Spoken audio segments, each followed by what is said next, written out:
Right now we're going to talk about a common language. That common language is what I refer to as the system of bodies, or every body that exists within our auric field. There are numerous ancient texts that refer to different systems that we can compare or contrast to this system that I'm about to present.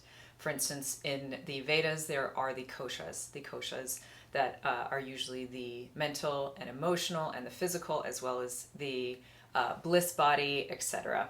There's also other systems that talk about energetic body, the etheric body, the karmic body, things along those lines. So what I've done is, in the process of studying these different texts, but also through my own experience of channeling, have come up with a system of 6 to 12 different bodies. We will be accessing 6 to 8 within our practicum because those are the ones that are actually accessible to us within our current 3D paradigm.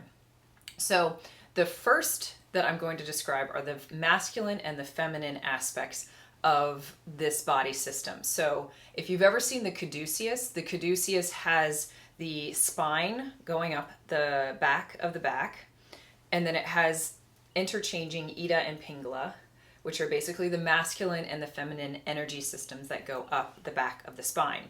So this is the caduceus because it is the system of healing, and it is also representative of the kundalini and the way the kundalini can rise up our spine through the energy different channels and all the way into our heads, and obviously into a state of enlightenment or a state of transcendence that happens from there.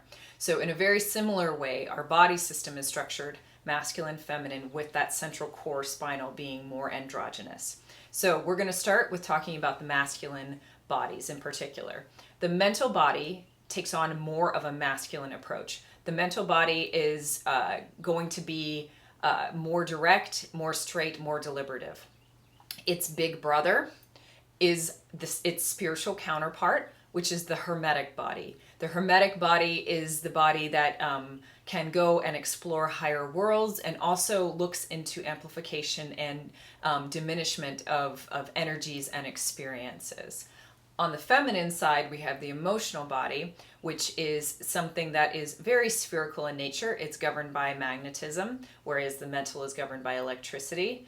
And the emotional is something that cannot be directly affected. It's very much like smoke that comes off of a fire. We can look at the source of the fire, but the actual emotions and the energy that flows off of that fire, or the heat that flows off of that fire, is not something we directly affect. Its bigger counterpart, its big sister, is the elemental. The elemental works with the transmutation of energies and is very much so the wild goddess that has no consideration or care necessarily for the impact of something because it is just the expression of energy. Going up that center column, we start with the physical being the most dense understanding of matter as we know it. That is then, on top of that, is the etheric body. The etheric body is effectively the system that pulls all the energy from the masculine and the feminine and actually makes it so that it helps to animate the physical. It is also a way in which we are able to access and go into different worlds. So when I refer to the etheric, what I'm usually referring to is the unseen energies that exist on all planes, right? But also the etheric body, which is the unseen that sits just above that physical, and kind of it makes it so that all those energetic systems come in almost like a circuit board and are connected to that physical. Sitting above the elemental is we have a number of different kind of configurations within that central column. Almost there's probably enough minor bodies as almost there are spine vertebra within the spine. But the ones that we're going to be concentrating on are the physical, the etheric, the karmic, which is more like a portal. What we find, and what I found with working with people with the karmic body, is that when we are looking for an alignment of our goals with external reality, that's when we're going to be going into that karmic body. For people who have a lot of quote unquote bad luck, or somebody who has an experience in which they're finding it that that the life that they thought that they were going to have is not the life that they had, no matter how much they try and manifest or move something in a certain direction. That's where we start to see the karmic body come into effect. So depending on your practicum, you may or may not experience work within the karmic body, though there are always exercises in this because it's part of that central column. Above that sits the love body, which is much further up, and that is the experience of effectively what is trying to trickle and kind of drip into our lives at any given moment.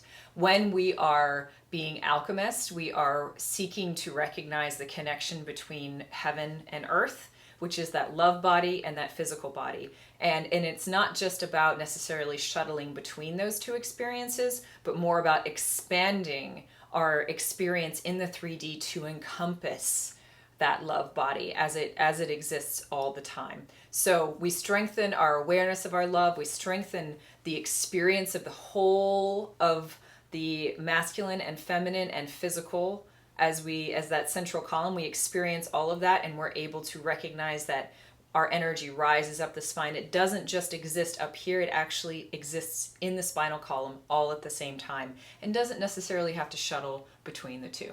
So that's an overview of the common language that we're talking about, and we can go more into it in our session.